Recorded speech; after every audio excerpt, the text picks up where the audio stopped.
ఏటోరా మామ ఎన్నది ఎలా పడితే అలా మేసేసి ఈ రోజు నాడైతే జిమ్ కి అయితే వచ్చాను. ఇక నుంచి ఈయన నా జిమ్ ట్రైనర్ రా నాయను. నా జిమ్ ట్రైనర్ కి అయితే ఒకటే చెప్పాను, నా పొట్టతో వచ్చిన కష్టాలు ఏంటని వివరంగా చెప్పాను. చాటి మగాడుగా ఆయన అర్థం చేసుకున్నాను. ఎంతకీ ఏటయ్యిందని అంటే ఈ మధ్యన గొంతకైతే నేను లైన్ వేసినాను మామ. గొంత ఒకటే అన్నది, నీకు పొట్ట గట్ట వందిరా, నీ పొట్ట చూసి ఎవడైనా లవ్ చేస్తాడా అని అన్నది మామ.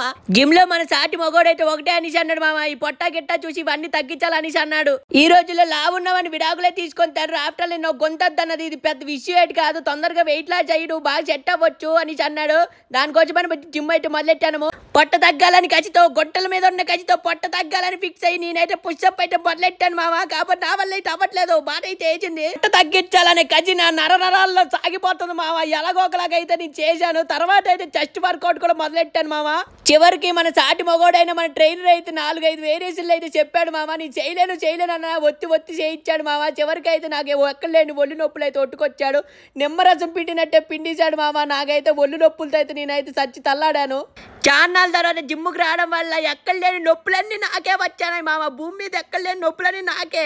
చివరిగా నేను ఒకటే అనుకున్నాను మామ, ఈ నొప్పులతో ఎక్కడి నుంచి తొందరగా ఎప్పుడు వెళ్ళిపోదామని బేగాన్ని ఆలోచించుకుంటే ట్రైనర్కి అయితే బాయ్ చెప్పించి, బాయ్రా నాయన, నీ జిమ్కో దండం, నీకో దండం, మళ్ళీ రా అంత వేటరా నాయన, నీకో దండం రా బాబా అని చెప్పి అయితే వెళ్ళిపోనాను మామ.